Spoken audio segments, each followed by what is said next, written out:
Okay, so we started talking about carbohydrates. Basic carbohydrates are sugars, they're considered. They basically contain carbon, hydrogen, and oxygen. And we talked about a couple of different sort of types of monosaccharides, which are basically kind of like one sugars together. They basically, for the most part, contain one of two sort of organic groups. They basically contain either a aldehyde group, which basically has the exact same group that we saw there in organic chemistry, which is our aldehyde group, or they basically contain a ketone group, which is also same deal, kind of our three carbon run and that carbon oxygen double bond happening there. Just like sort of in organic chemistry as well, these groups, because of sort of what's there, what they're part of, um, will be found at the end of the carbohydrate.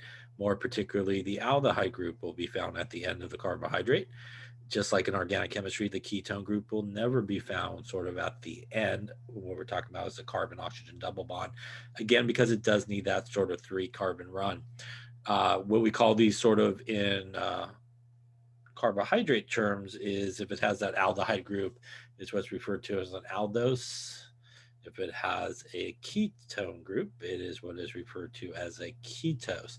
So we can sort of classify our carbohydrates based on really sort of the organic functional group that is present in those guys. We also can classify them based on the number of carbons that are there.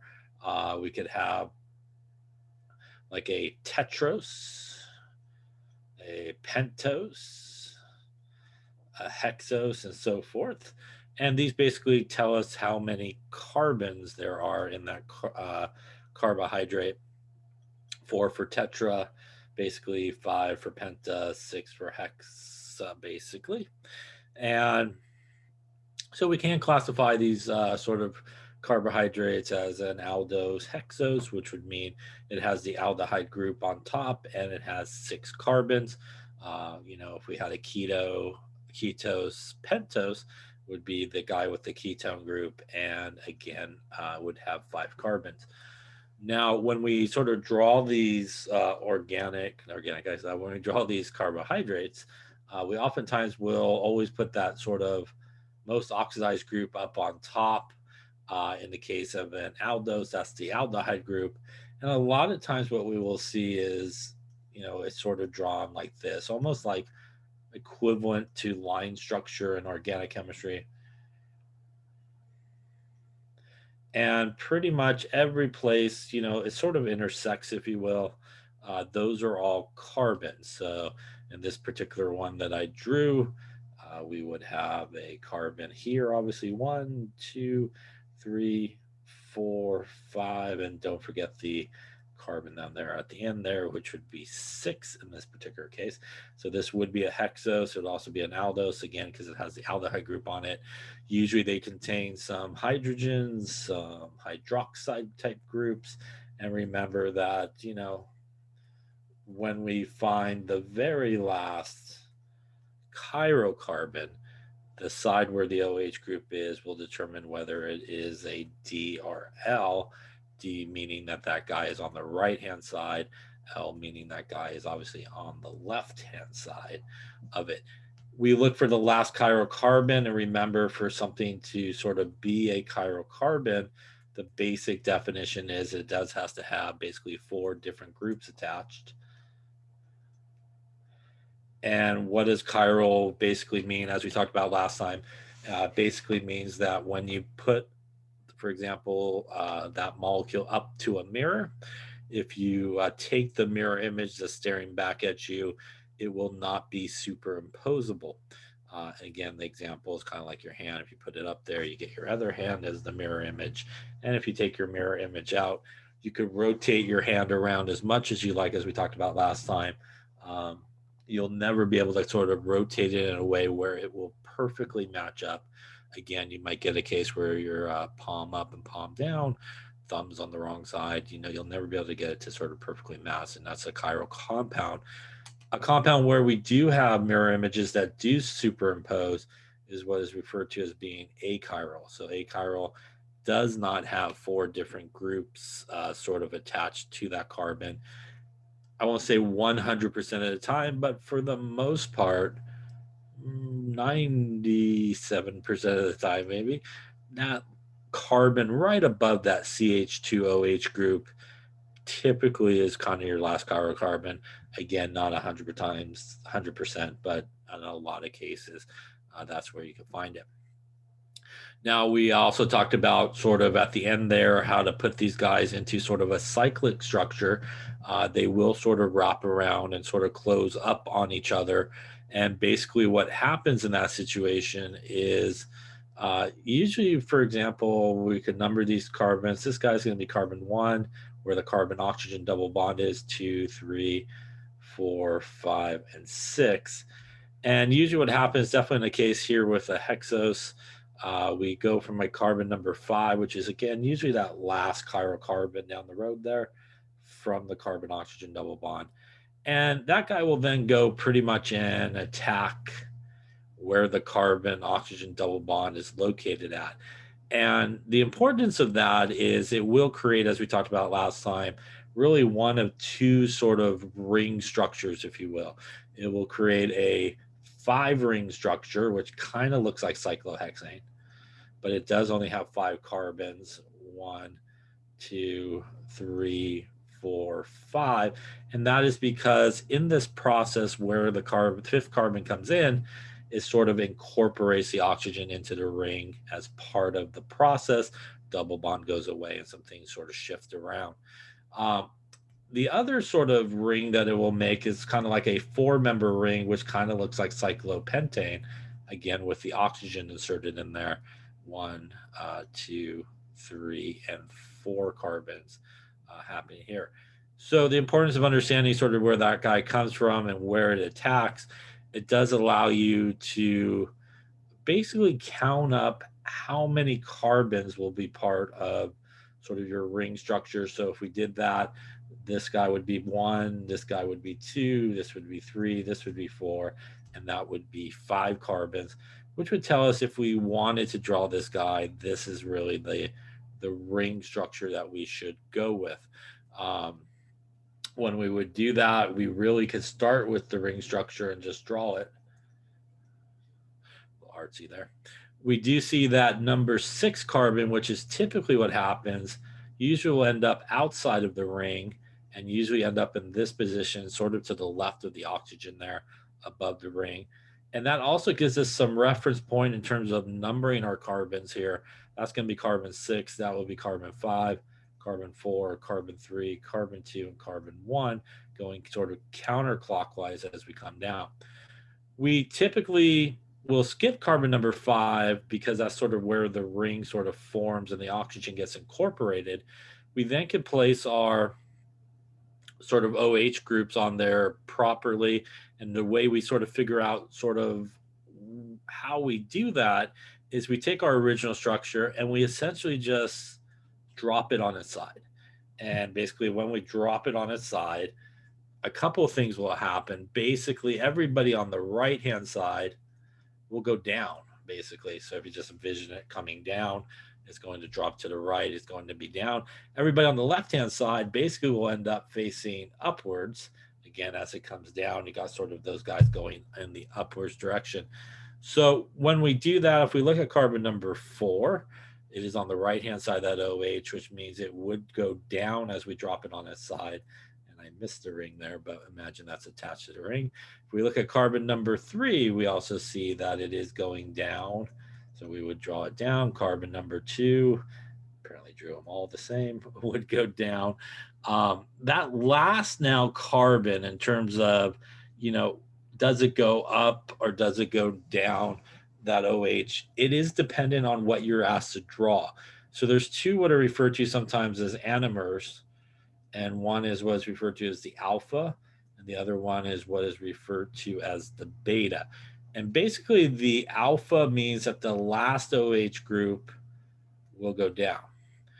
The beta means that the last OH group will pretty much go up. So for example, here, if we were going to do the beta guy for this, we would take that last OH and basically put it up here. Any questions on what we talked about last I time? have a quick question, Professor. Yeah. Okay, so just to go back, so the aldehyde and the ketone for aldose and ketose. So the names are interchangeable for tetros, pentose, and hexose. Like there's no difference. Yeah, so two things on that. The aldose means that it basically has an aldehyde group in it. The Mhm. ketose basically means it has a ketone group. The kind of hexos, I'm getting old, tetras, pentas, those guys basically refer to not really the functional group that's there, but they refer to how many carbons there are. So you can use those terms with both types of carbohydrates, both an aldose and a ketose, because that basically refers to how many carbons there are in there. While specifically, if you say, hey, it's an aldose, or sometimes people say aldo, that's referring to the fact that that carbohydrate has the aldehyde group. While when you say it's a ketose, it has the ketone group. But again, that's sort of the one with the pentose, hexose, and those are really referring to how many carbons are present. Okay, and then that last one you said is just dependent on the anomers. Anomers? I don't think I'm saying that right. Yeah. So, and if you're asking about in terms of alpha or beta, they typically would tell you that. Otherwise, you wouldn't know which one you were supposed to draw. So they would give you that information. And again, one just means that basically that OH group will end up going upwards on the carbon number one. And one means that the beta group would go, one would go downwards on that. And then regarding the naming of these, are we responsible beyond like the ones that you told us to like memorize? Like I think it was like fructose. Yeah, no, besides the ones that I told you that you do need to, like for example, glucose, fructose, those guys, you do need to know those in terms of recognizing the structure. You know, if you're asked, which one of these structures are glucose, you need to be able to look at it and know that's glucose.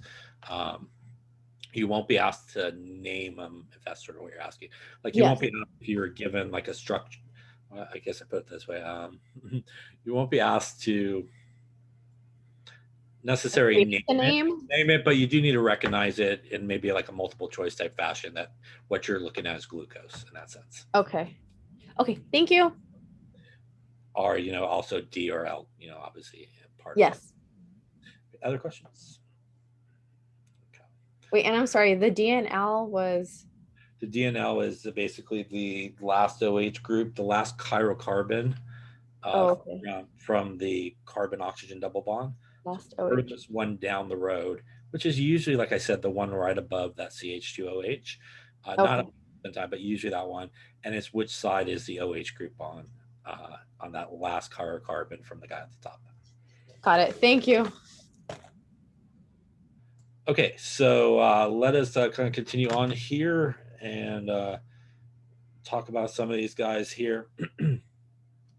So as we sort of talked about last time, these guys do form a stable hemiacetal. And if you remember, that hemiacetal is basically a guy where we have a carbon, we have an OH group is connected to an oxygen carbon group, and sometimes an H that's going on there. And that's sort of what we got going on over here.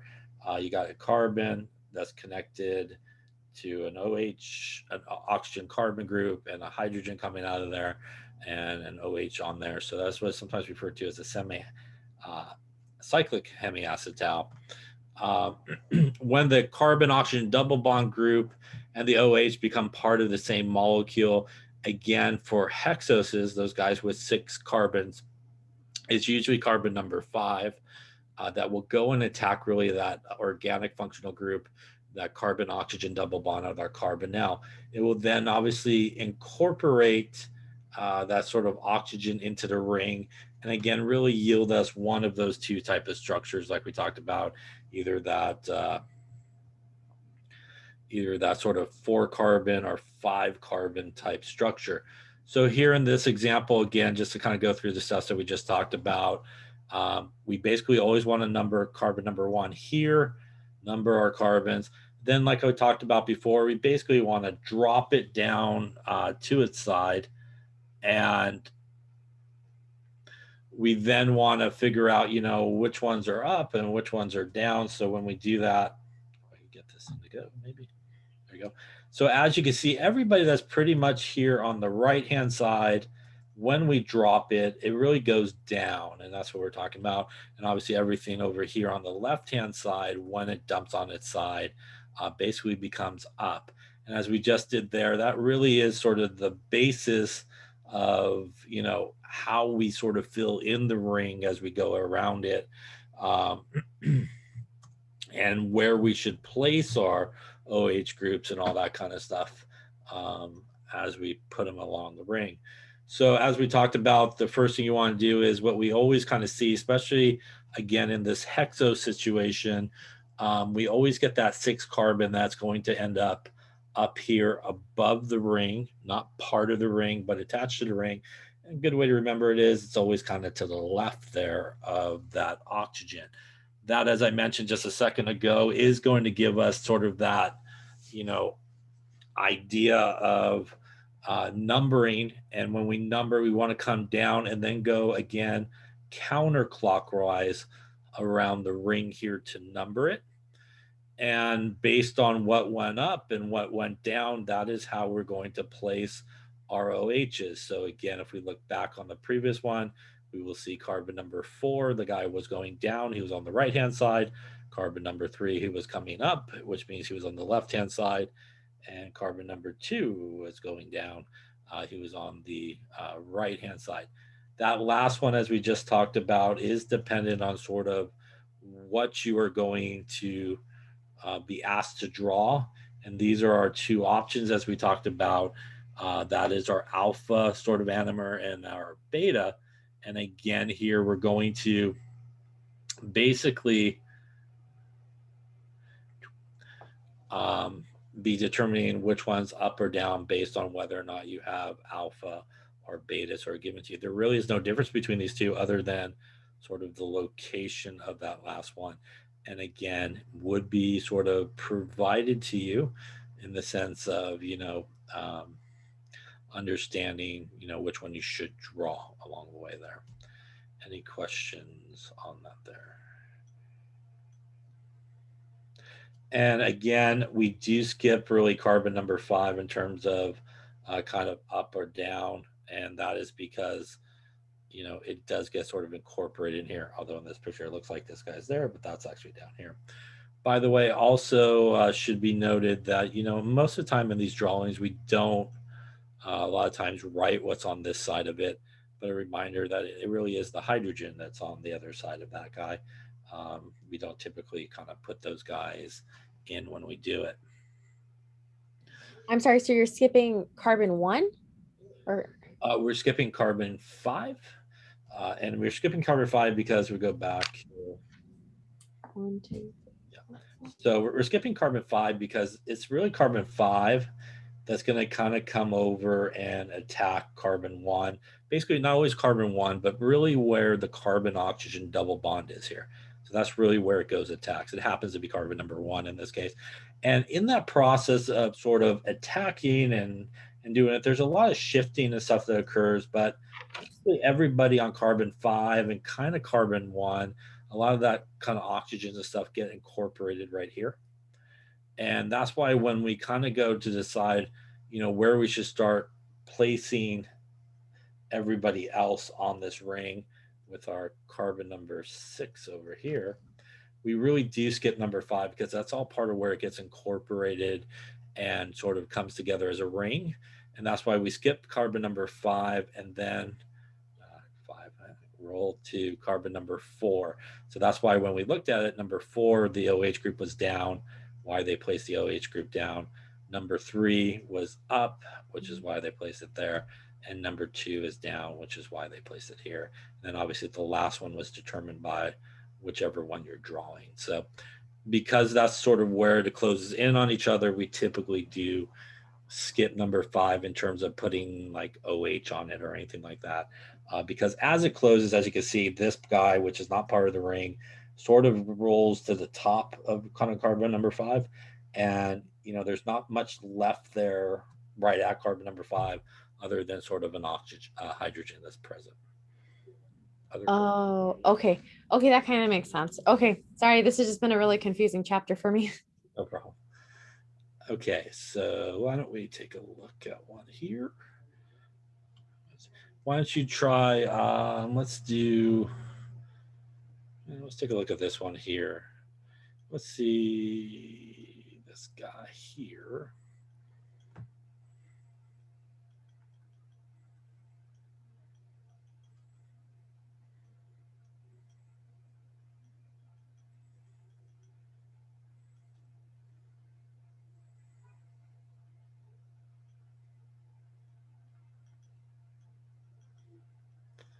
All right, so why don't you give it a go, turn this guy into a ring structure, and why don't we do the alpha anomer? So why don't you draw the alpha? So take a couple minutes, turn that guy into a cyclic structure.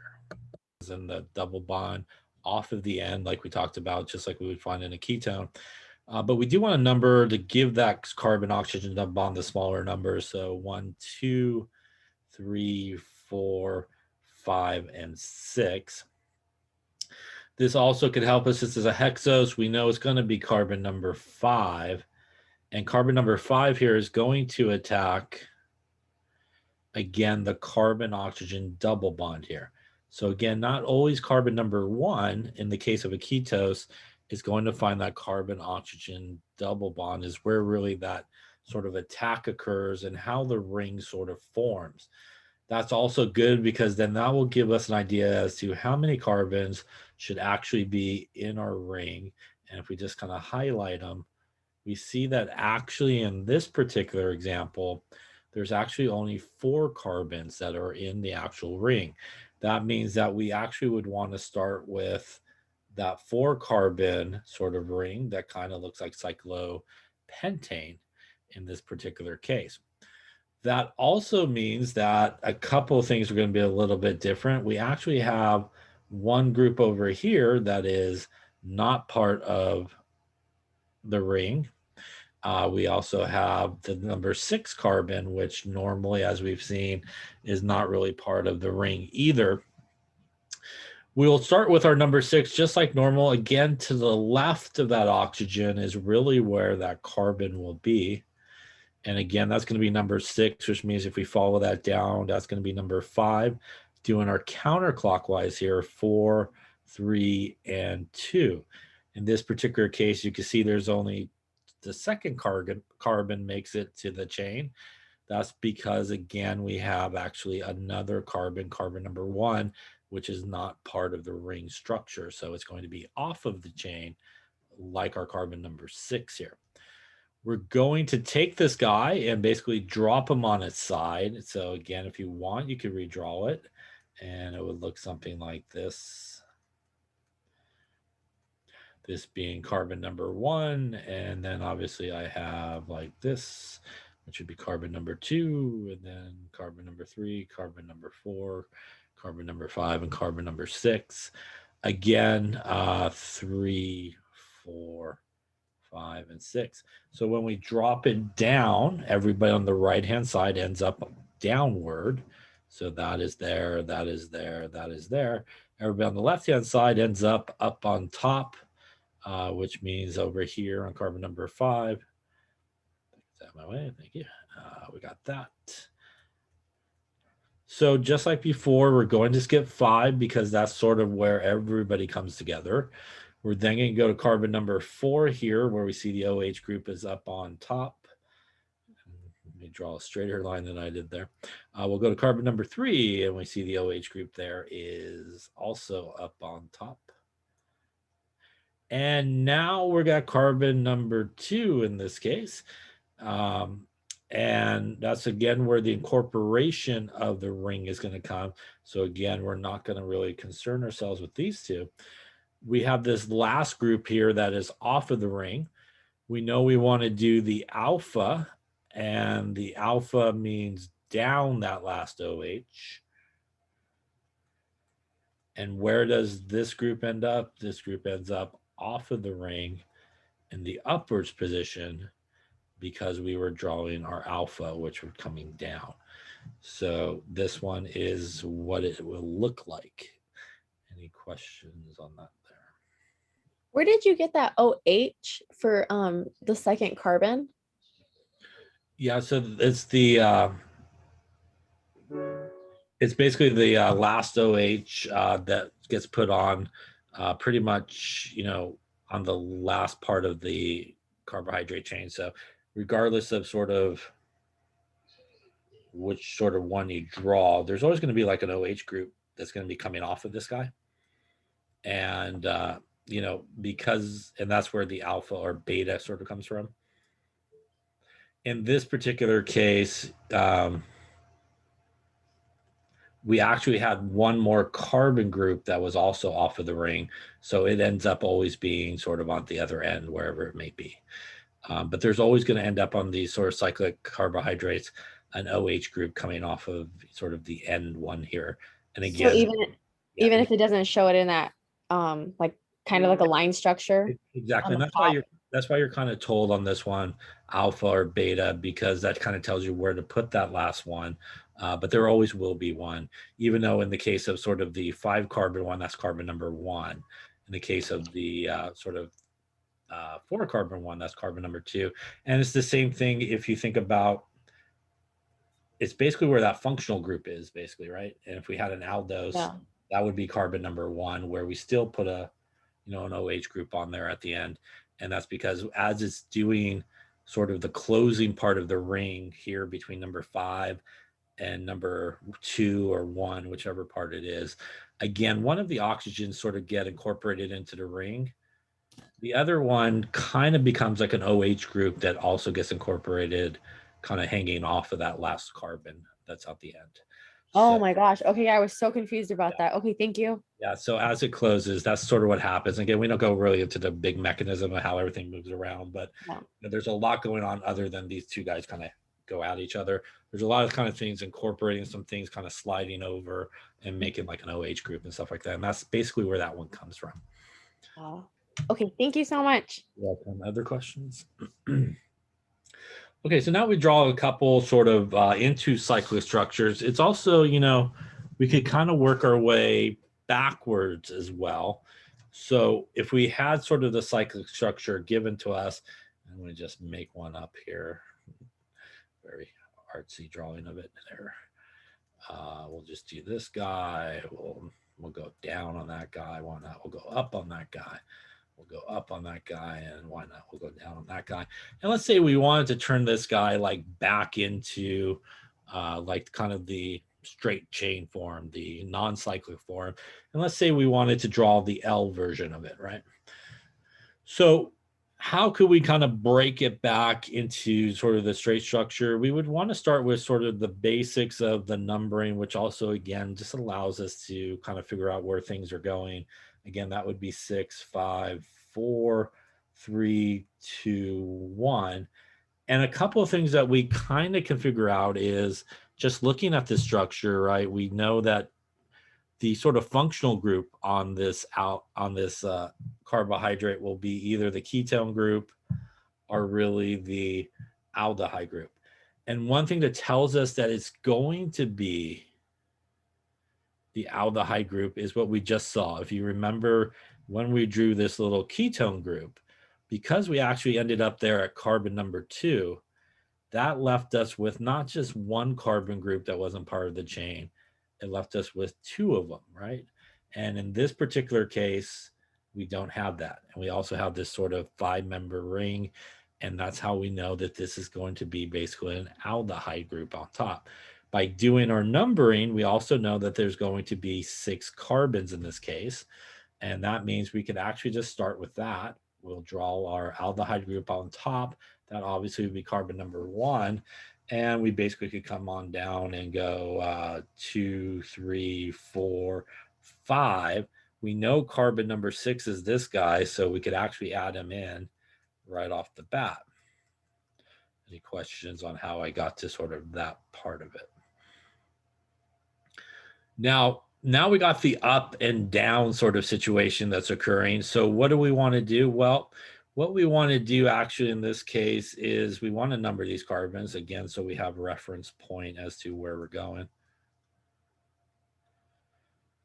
And in this particular case, if you remember when we talked about dropping the structure on its side, when we did, anything that was on the right-hand side ended up down, right? And anything that was on the left-hand side ended up. So we could use that arrangement to sort of go backwards. And since we're kind of going backwards, when we start putting everybody sort of back on it, we actually want to kind of go this way. Kind of want to go in the reverse direction than how we made the cyclic structure. That means when I go to carbon number 2, I see the OH group is up. And if it's up, that meant that originally it should have been on the left-hand side. And that's where I would put my OH group, and my hydrogen would be on the other side. When I would go to carbon number 3, I see the OH group is up, which means obviously it would be on the left-hand side as well. And we would fill that guy in. I'd go to number 4 there. We see the OH group is down. Down means it was on the right-hand side. I would put my OH group there. Now we come to, again, that area where that ring closed up on each other and this whole guy kind of area of the ring sort of was made. And that's number 5. And that is where this little key piece of information that they gave us is important. They want us to draw the L version of it, which means that the last one should be over here on the left-hand side. And I have now basically opened up my ring structure by working backwards. I'm sorry, Professor, can you say that one more time? I don't understand how the OH went to the left side. It's because we were asked to draw in my example the L version of it, right? And again, Oh. that last chiral carbon, which would be this guy, the OH group would be on the left-hand side. So that would always be given, like if it's so kind of going in this direction, taking it from the ring structure to the straight structure, you would be told to draw either the L or D. oh, okay. In the opposite direction, like we were doing, if you remember, you were told to kind of draw alpha or beta, and kind of going in the direction to do the ring structure. That alpha or beta kind of tells you again where that ring comes together, what you should do with the OH here. Going in the opposite direction, that L or D tells you what you should do with the OH that goes here. So you would be given that pieces of information depending on obviously which way you're going. It would otherwise, again, you wouldn't really know, which way you should put that guy. Thank you. You're welcome. Other questions? Okay. So let's see here. So why don't you try one here? Or why don't we do this guy here?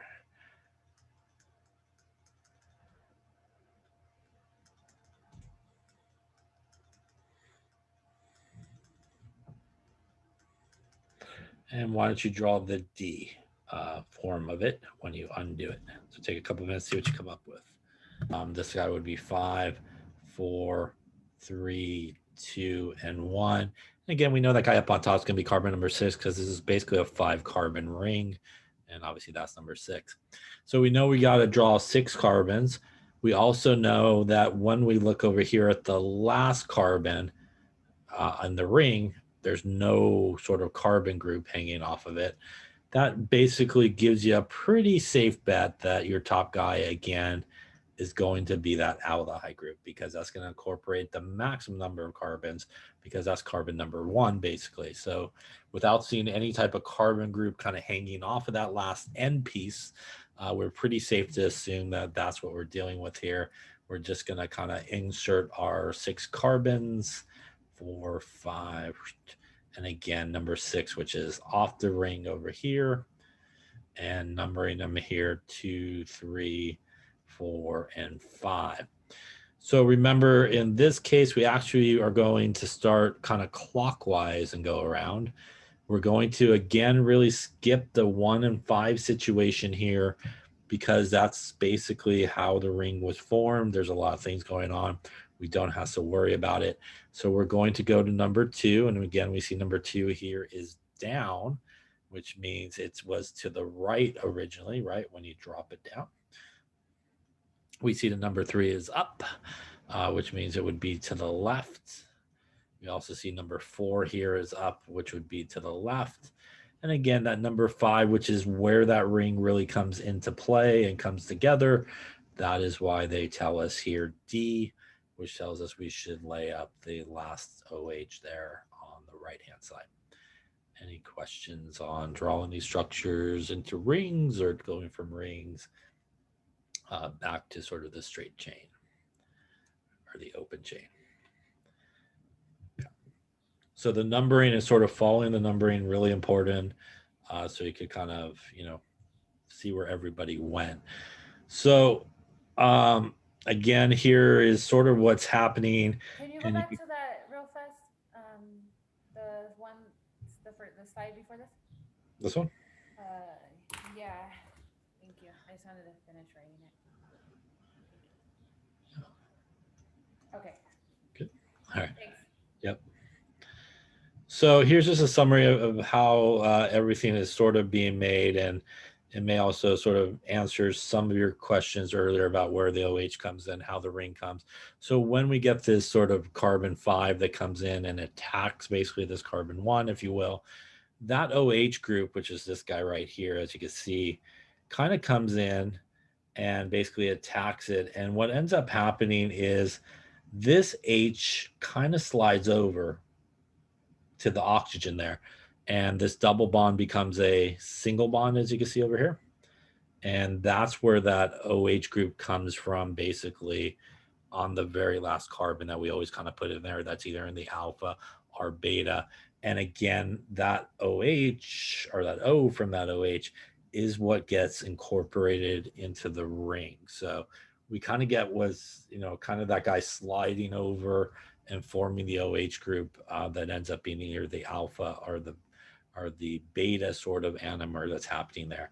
And that's why when we kind of are drawing these guys, we skip number 5 and we skip number 1 in this situation, because that's really sort of this formation that's occurring. And again, this OH group may end up being down or it may end up being up, and that's why you will get some type of direction as to, which one you should draw, because basically, it opens up and closes up a lot, and it goes between sort of the beta and the alpha sort of version of it. You can see in most cases, in terms of glucose, it's hanging out a lot of time in the sort of the beta fashion, where that last OH group is up versus the alpha where it is down. And again, we're getting that guy to come in. This guy gets incorporated right here. This H does a little slide over action over here and ends up with the OH group that is there. And again, that's how we sort of form that ring structure, and why we, to make it simple, sort of skip those two parts as we're assigning the OH and up or down for 5 and sort of that last one. Here's fructose, which again is a ketose.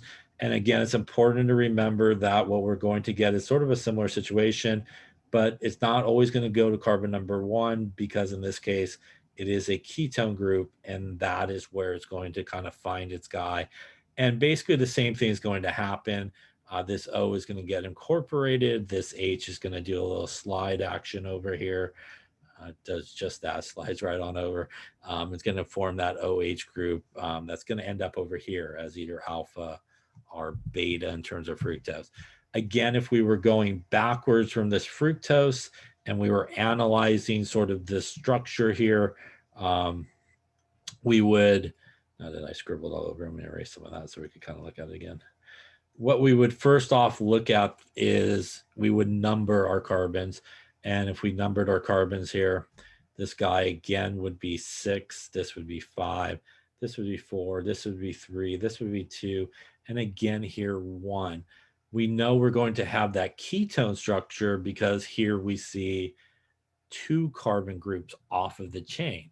And it's definitely a 6 carbon situation that's occurring.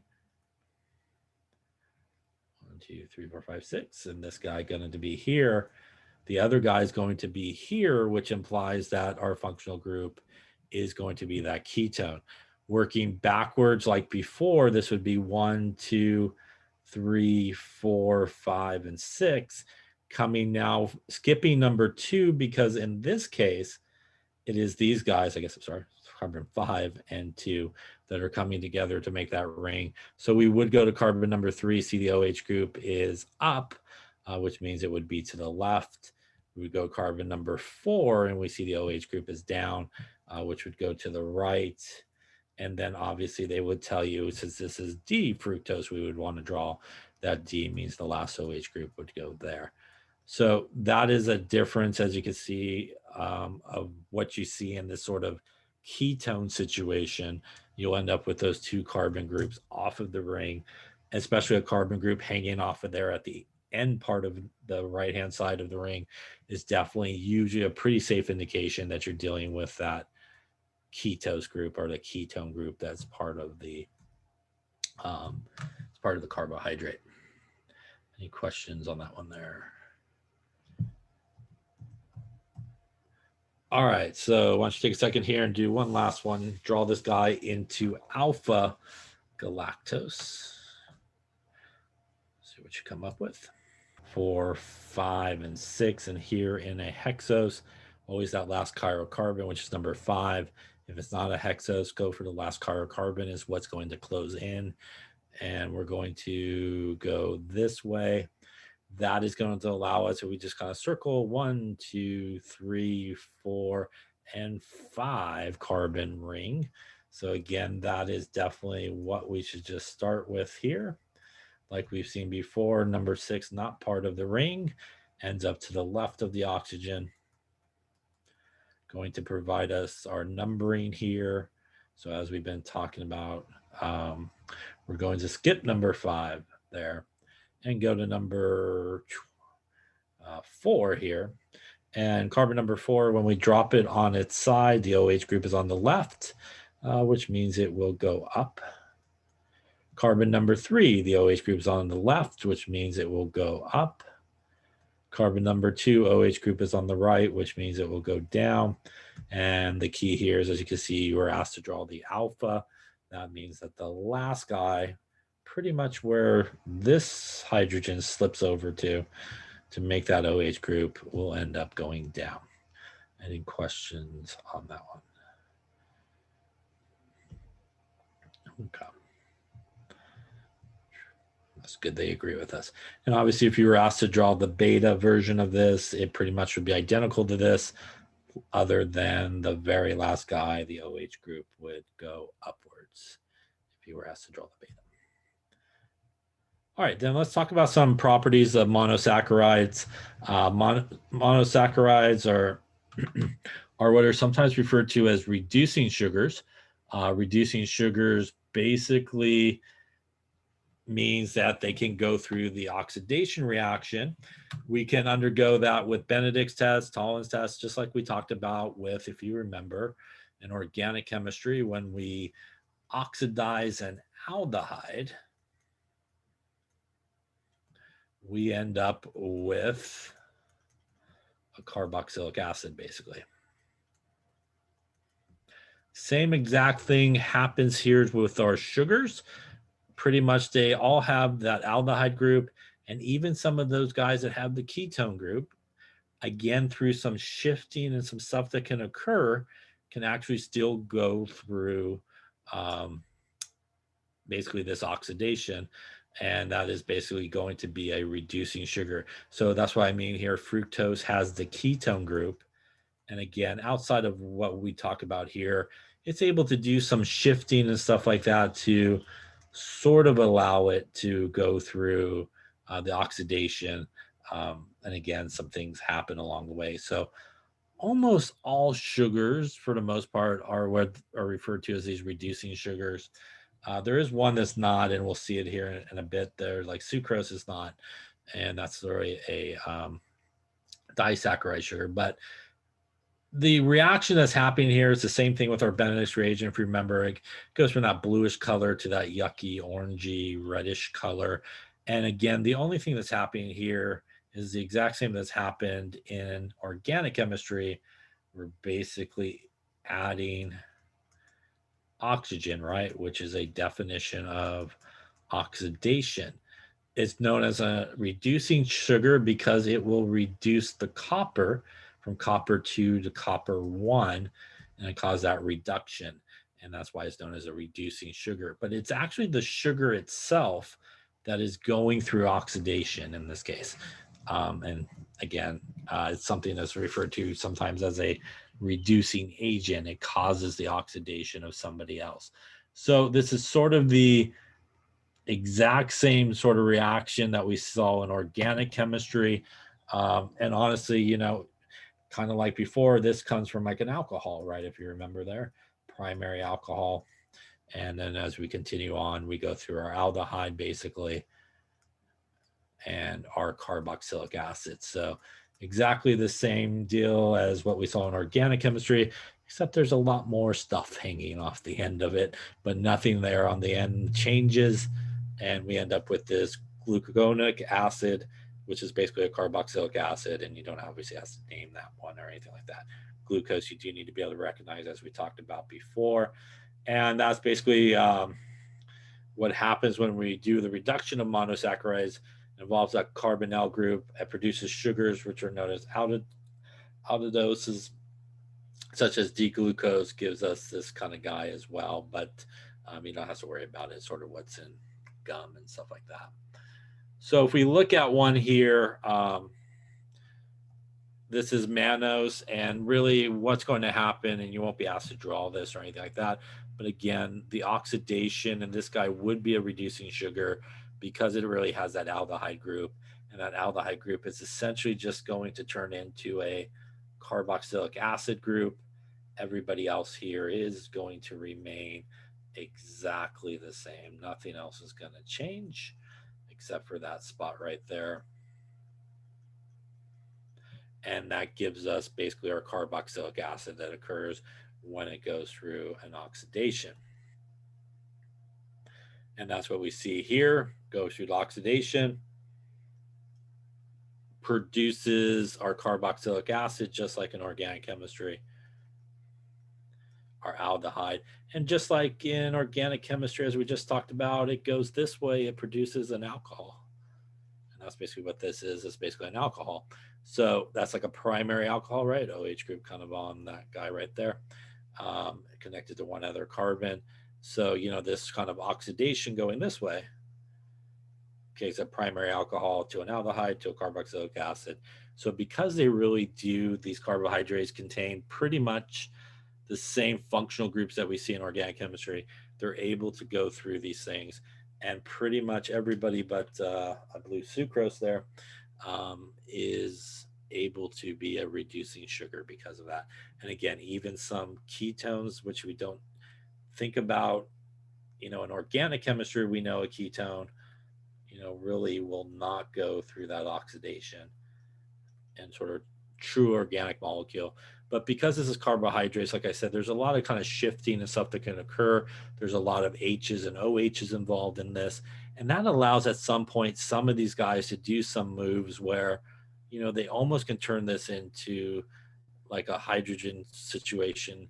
And this guy can end up being like an OH, and this guy could gain the H, which is going to allow him to go through that oxidation. So that is something slightly different than sort of a traditional organic sort of compound, where because it really only has in a traditional organic compound, sort of this situation here, no real OHs or anything else going on, it doesn't have that ability to do some shifting and stuff like that, where these guys are loaded with OH groups and hydrogens. So even though they're sort of a ketone group, depending on the right environment, acidic type environment, you could get a lot of shifting that will go.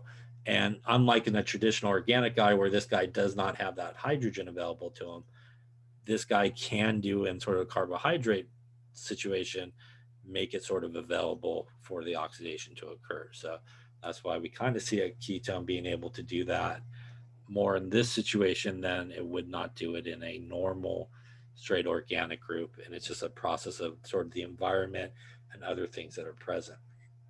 Any questions on that there? That's going to be on the exam. Yeah, everything we're talking about is potentially possible. Since I haven't written it, I don't know, but potentially possible. You just need to know kind of what a reducing sugar is, and pretty much everybody, you won't have to draw it or anything like that. Like I said, you don't have to draw it, but you do need to know that That sounds basically good. Leave out as much as you want, Professor. we just have one question. What's your name? But basically, you don't have to draw, but you do need to know what a reducing sugar is. And again, pretty much everybody's reducing sugar except for sucrose, which we'll talk about here in just a second. And basically, it just oxidizes. But again, you don't have to draw it. So in terms of disaccharides are basically when we put together monosaccharides together. And how we put them together is essentially we take out water. So this is something that you do need to know. These are 3 different disaccharides, which is maltose, lactose, and sucrose. So we're going to see each of these individually in just a second. But you do need to know that what makes up maltose is basically 2 glucose units. What makes up lactose is a glucose unit and a galactose unit. And what makes up sucrose, which is basically sugar, regular sugar, there is glucose and fructose. So that is definitely something you need to know. These disaccharides, those 3 names, and basically the monosaccharides that basically make them up. How we put them together is like I talked about maybe earlier. We basically take out water and basically they get squished sort of together a little bit. So let's take a look at each of these individually here. Maltose is basically a disaccharide and malt sugar. It's composed, as I said before, of 2 glucose units, and they're obtained from the hydrolysis of starch. Hydrolysis just means water is involved. And they're linked together, which is something that you need to know, is that by an alpha 1,4 glycosidic bond. We're going to talk and we'll see what that is in just a second. But that is the bond that basically puts together these 2 glucose units when they come together and we take out water, basically. They are linked together by what is known as an alpha 1,4 glycosidic bond. And we'll talk about here in just a second where all these named parts come from. And they really do come from the alpha OH on the carbon 1 and the first glucose, and the OH on carbon number 4 and the second glucose basically come together to make water, and water is removed as a part of that. That's what we have there in cereal, candy, brewing.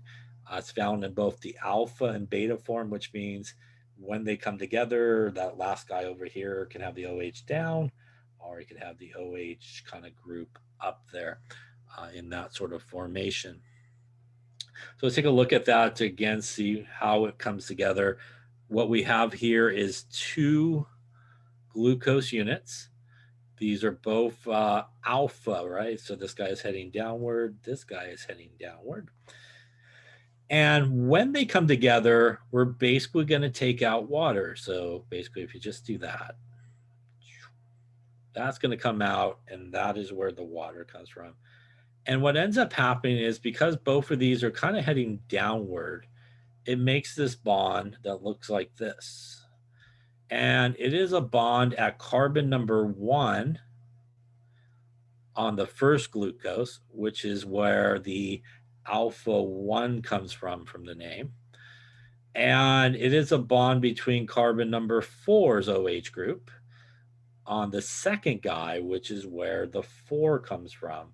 And that is where the name comes from, alpha 1,4 glycosidic bond, because basically it comes from carbon number 1 of this glucose and carbon number 4 of this glucose.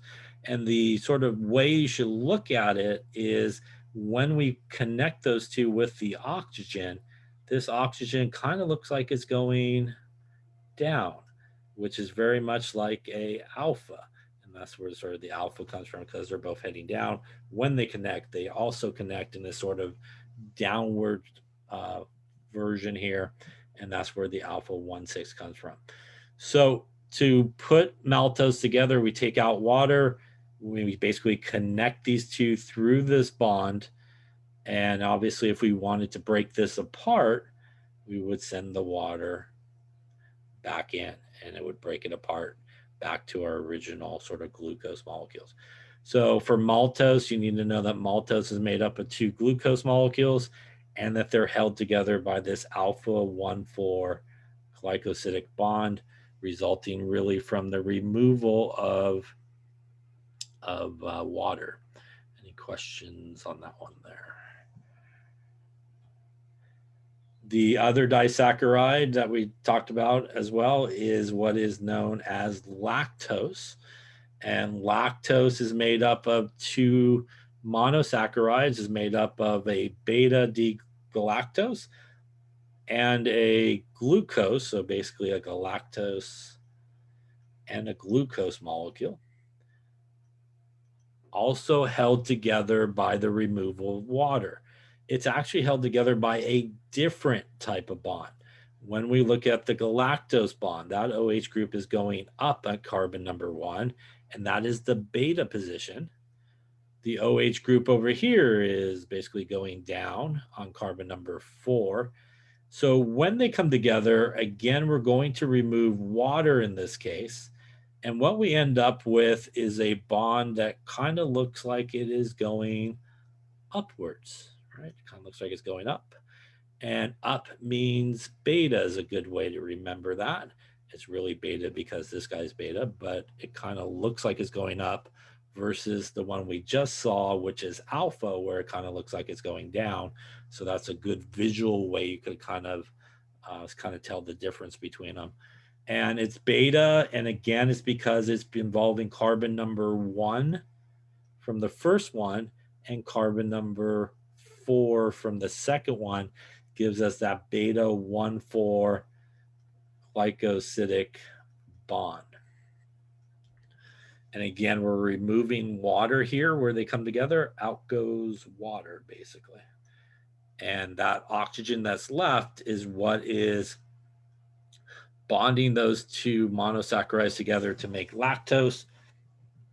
People have trouble because they cannot break this bond.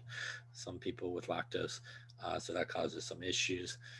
But this is again a beta 1,4 glycosidic bond, different than an alpha 1,4. And again, the way I sort of remember it personally is this one kind of looks like it's going down, which down means alpha. This guy kind of looks like it's going up, which means beta. And again, that's sometimes a good way to sort of think about it and try to remember it. So for lactose, you need to know that lactose is made up of a galactose molecule and a glucose molecule. Removing water will result in a lactose guy being made and a beta 1,4 glycosidic bond. So you do need to be able to know the name of that bond or how to name it. Any questions on where that comes from? The last disaccharide is sucrose, which is basically table sugar. And here sucrose is obtained from basically a combination of glucose and fructose. Same thing as the other 2, we're going to take water out.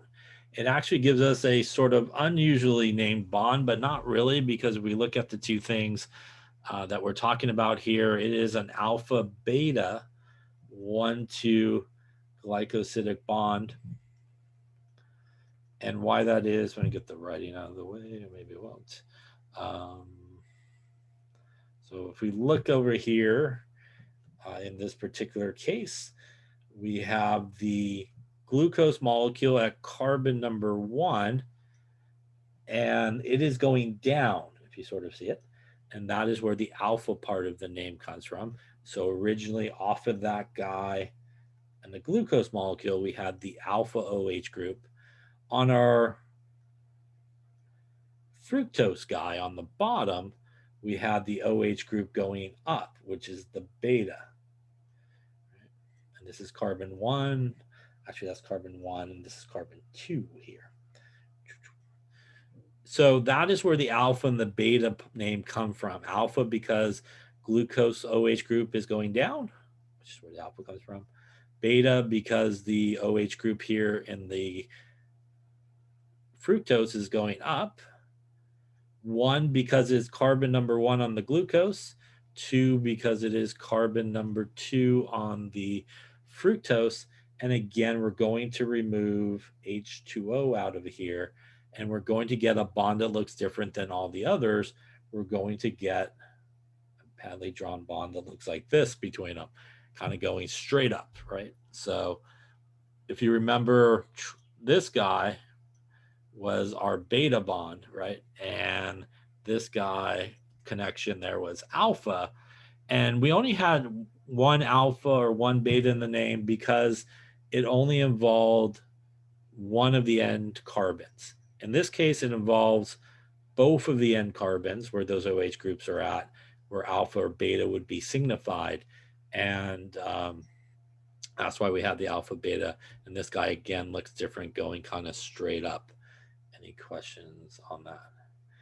This would be a non-reducing sugar, and it's really non-reducing because of this connection here, this connection right here. It breaks apart that it doesn't really make what is known as an acetal, and it cannot go through sort of the oxidation process. So this is one sugar that would be a non-reducing sugar. So this would not be a reducing sugar, sucrose. So for sucrose, you need to know it is made up of a glucose. It is made up of a fructose monosaccharide. It is held together again by the alpha beta 1,2 glycosidic bond. And let us take a look at if we wanted to break it apart, for example. This is maybe a better look at where we were just looking at. Again, numbering this guy 6, 5, 4, 3, 2, 1. 1 kind of heading downward, again, where we get the alpha for down and the 1 connecting to this guy, which is 6, 5, 4, 3, 2, and 1, heading to the second carbon there, which again is where we get the 2. And because that is going upwards, that is beta. And again, that's where we get the alpha beta 1,2 bond. If we wanted to break apart, we would throw our water back in. It would break it apart right about there, getting us back our beta fructose and our alpha glucose. And again, that's where the alpha and beta come from.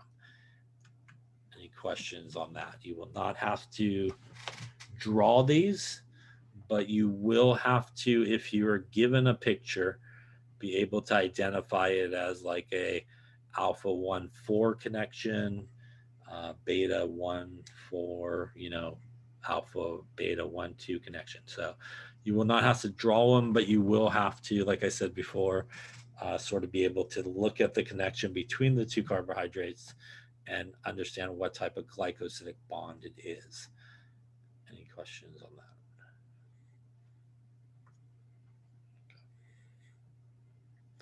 We'll skip about sweeteners. This is, again, something that you do need to know. And again, you need to know the units that make up these disaccharides. So lactose is made up of, as we talked about, a glucose molecule. I believe that was the last one. Oh, second to last one we saw.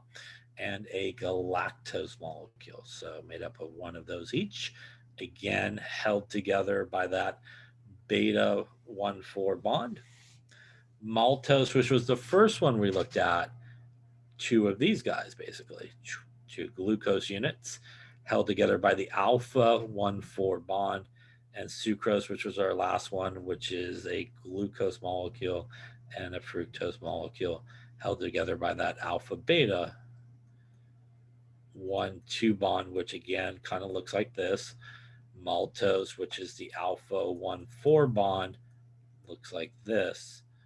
And there we have the beta 1,4 bond, which kind of looks like this. So you can see they kind of have distinct sort of looks. And if you just kind of narrow it down to sort of looking at it, what they kind of look like, it should kind of help you hopefully sort of identify the correct sort of bonds. The numbers really are, the positions on the ring. So, we know how to sort of number these rings. 6 is up here, 5 and 4.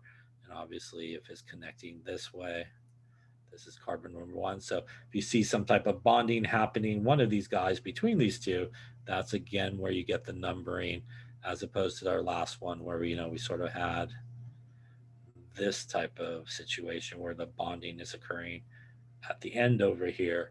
So again, sort of numbering around would get you to the correct numbers as well. So it does tie into sort of the drawing and stuff that we did earlier and the numbering. Any questions on disaccharides? So again, you need to know those 3 disaccharides. You need to know the monosaccharides that basically make them up. And again, you need to be able to recognize what type of glycosidic bond it is between them. You don't have to draw any of these, but again, if the structure is given to you, you need to be able to sort of identify those guys. Any questions on that? And all disaccharides are basically put together by removing water. And if you have a disaccharide and you want to make the monosaccharide, you can do that by adding water. So water is sort of the thing that puts them together, and it's the thing that will also break them apart as well. So lastly here, we're going to talk about polysaccharides. I think we named those correctly, hopefully. So polysaccharides are really just long groups of basically glucose molecules.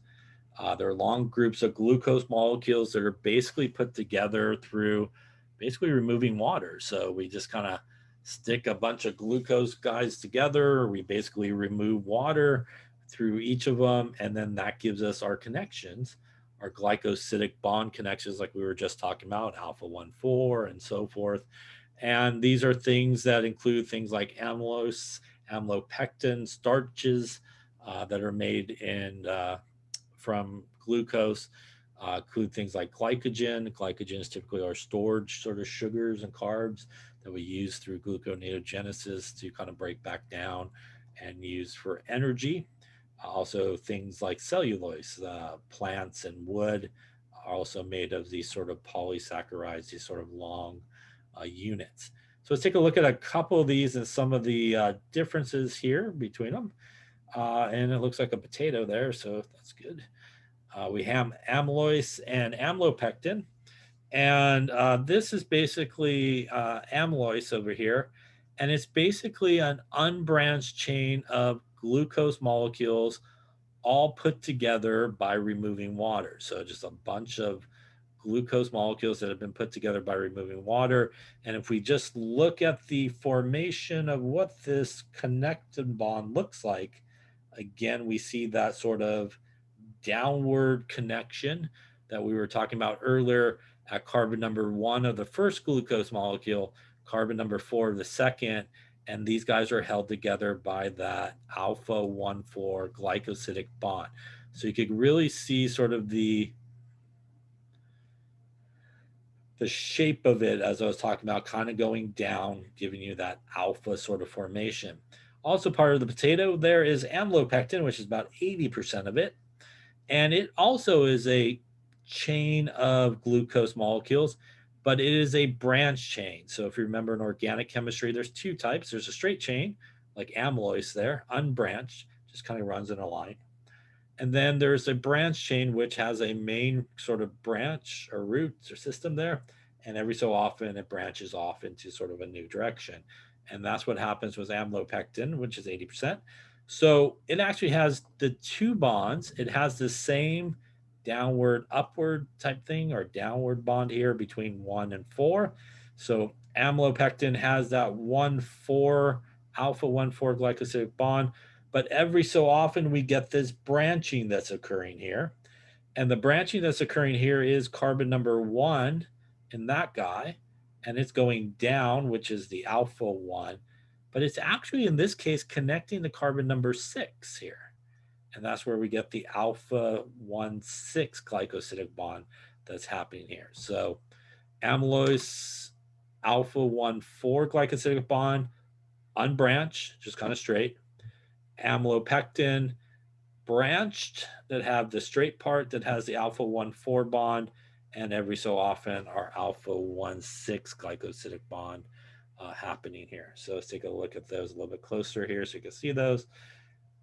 And again, there's our long chain. Again, these are all glucose molecules with our downward sort of connection that's happening here, our alpha 1,4 connection that is occurring. And it's continuous, it's unbranched, as opposed to amlopectin, which again also has the exact same connection, the 1,4 alpha. And again, it has at the branching points this glycosidic bond, that alpha 1,6 glycosidic bond. So the difference between those two is one is branched, which is amlopectin, and one is unbranched, which is amylose. So you do need to know those two guys, what they're made up of, and that one is branched and one is unbranched. Glycogen is also a polysaccharide made up of glucose. Is very similar to amlopectin, which is our branched guy, but it's a lot more branched. So this is really like your stored energy. Again, you break that down. It's kind of stored in your muscles. You break that back down through gluconeogenesis to basically make glucose and use it for energy, sort of stored energy, glycogen. So it's very much like amlopectin, but even more branched. So amlopectin has some branch points. Glycogen has a lot of those branching points that are basically occurring. Cellulose is, again, a polysaccharide of glucose that's unbranched, but this guy actually has that other bond. And again, you can see just the formation of it, how it looks, going kind of upwards, if you will. And that is going to be our beta 1,6 bond, like we saw earlier. Again, that kind of distinct upward part. This is good. Probably we can't digest that because we can't break that bond, which is probably why we shouldn't be digesting this anyways, I'm imagining. Probably not a great idea in that case. So glycogen, cellulose is basically kind of our unbranched chain, but does have that beta 1,4 bond. And if we look at each of these in terms of what is there, we have our guy that we just saw, which is our cellulose, and that's going to have our beta 1,4 bond. This is our amylose, which is our unbranched, which has our alpha 1,4 bond, and it'll also have amlopectin, which is branched, and also has the alpha 1,4 bond and has that secondary branching bond of alpha 1,6. And this is our glycogen here, which has both the alpha 1,4 bond and the alpha 1,6 bond, just like amlopectin, but much, much more branched.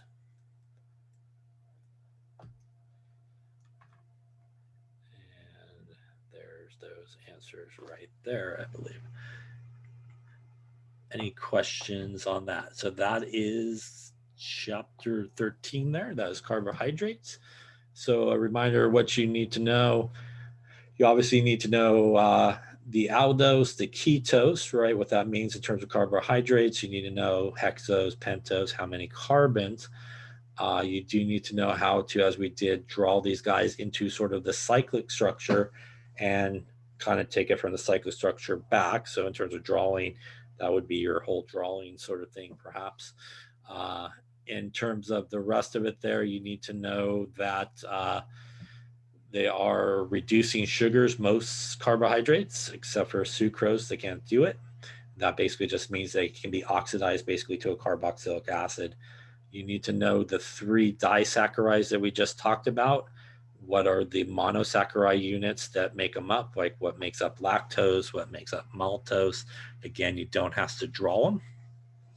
You also need to know the bonds that basically connect those guys, the glycosidic bonds, be able to recognize them. Again, not draw them, but if the structure is provided for you, know what it is. You need to know what amylose is, amlopectin, glycogen, and cellulose, that they are polysaccharides, and you need to know kind of the glycosidic bonds that are there. You don't have to draw them, but again, you need to know sort of how they're connected and that which ones are branched, which ones are unbranched, which ones are highly branched. And lastly, from this chapter, you need to know those structures that I mentioned the other day. That is, what glucose looks like, fructose. Again, you don't have to necessarily draw it, but if a structure was provided for you, be able to identify it. Any questions on what you need to know? Okay, so that does wrap up. The semester. A reminder as well: the last two chapters, that lecture has been up there. It's only about an hour for both, so there's not too much going on. The final exam, which is cumulative over all of the chapters, is Wednesday, May 26th, I believe that is. And again, it does start a little bit earlier, so before 4:45 to 6:45. It will be of a similar format. So you'll use Proctorial. There will probably be a multiple choice part. There'll probably be a written part where you need to show some work, obviously, and upload that part. Again, it probably will be pretty comprehensive over everything we talked about. You want to think about those big topics, that we talked about throughout the semester. Obviously, you can't be tested on every single thing, otherwise you'll never finish. But you want to think about big things like maybe stoichiometry, conversions, Lewis structures, some of the organic stuff. Obviously, some of these last chapter stuff, it's important. So those are the things that you want to kind of think about. So again, it is going to start during that time period, so nobody has any conflicts in terms of final exams or anything like that. So make sure, again, you're aware that it is starting at 4:45, which for us is only about 15 minutes earlier than it normally opens, but it will only be open through that window there. So you do need to be able to kind of start it around 4:45. You're expected to start around 4:45. If you end up starting late, again, you get whatever time is left. So try to prepare yourself and have that done. As I mentioned last time, there is some homework up online. It is not technically due for any type of points or anything like that. It's just for some extra practice. You will not be penalized if you do not finish it or even look at it. It's up to you if you want to do it or not. I would probably do some of it, or at least look at some of it perhaps.